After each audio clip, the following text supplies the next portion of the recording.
রোশনাইকে বিপদে ফেলতে গরিমার জন্মদিনের পার্টিতেই রোশনাইয়ের শরবতের মধ্যে ড্রিঙ্কস মিশিয়ে দেয় জাহ্নবী আর দুষ্টু মিষ্টু। এরপর এক গ্লাস শরবত খেতেই নেশা হয়ে গেছে রোশনাইয়ের, কারণ রোশনাই তো শরবত না, খেয়েছে ড্রিঙ্কস। এরপর রোশনাই নিজের পায়ে দাঁড়াতে পারে না, রোশনাই টলমলো পায়ে চলতে থাকে। তখনই আরও এক গ্লাস রোশনাইকে দেওয়া হয়, সেই গ্লাসটা মাটিতে পড়ে ভেঙে যায়। গরিমা এটা দেখার পর নিজের নাচ থামিয়ে দিয়েছে আর বলে, কি হচ্ছে এসব? দুষ্টু মিষ্টু বলে, অনেকক্ষণ ধরে তো আপনারা গরিমার নাচ দেখলেন, এবারে নাচ করবে রোশনাই। এর মধ্যেই রোশনাই নাচ করতে শুরু করে দিয়েছে। আরণ্যকের একটু সন্দেহ হয় আর বলে, রোশনাইকে কেমন যেন একটু অদ্ভুত লাগছে, ও এখানে কেন আসতে গেল? ও আমাকে আজকে যেভাবে অপমান করলো সবার সামনে, ওর এই অপমানের কথা আমি কখনো ভুলবো না।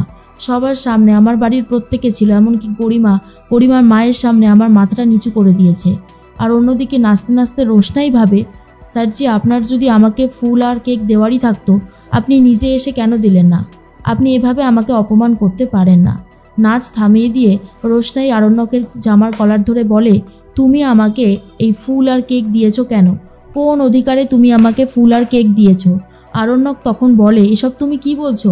আর তোমার নেশা হয়ে গেছে মনে হয়, তুমি ঘরে যাও। গরিমা তখন বলে, জাহ্নবী কি হয়েছে এসব? জাহ্নবী বলে, আর বলো না, নিজে নিজে কাউন্টার থেকে এই ড্রিঙ্কস করে এসেছে, ভাবো কী রকম মেয়ে, আমি তো ভাবতেই পারছি না।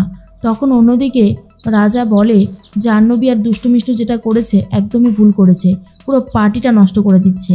এরপর আরণ্যক বলে, তুমি ঘরে যাও রোশনাই। কিন্তু রোশনাই ঘরে যেতে চায় না আর বলে, আমাকে আগে উত্তর দাও, তুমি কেন আমাকে এখানে এনেছো? কিসের জন্য এনেছো তুমি আমাকে? আমি আজকে সবাইকে সবটা জানিয়ে দেব।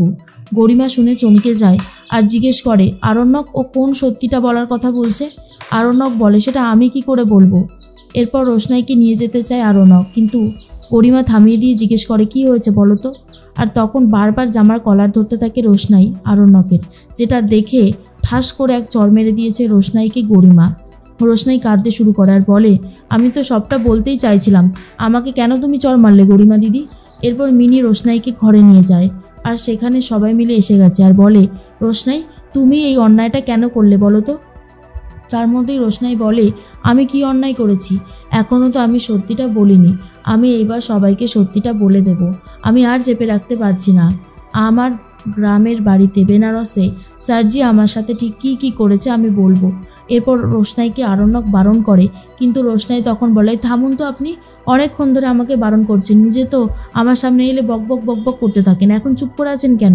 সত্যিটা জানিয়ে দিই সবাইকে আমার আপনার সম্পর্কের কথা। আর গরিমা তো শুনেই পুরো চুপ হয়ে গেছে আর কোনো কথা বলতে পারছে না।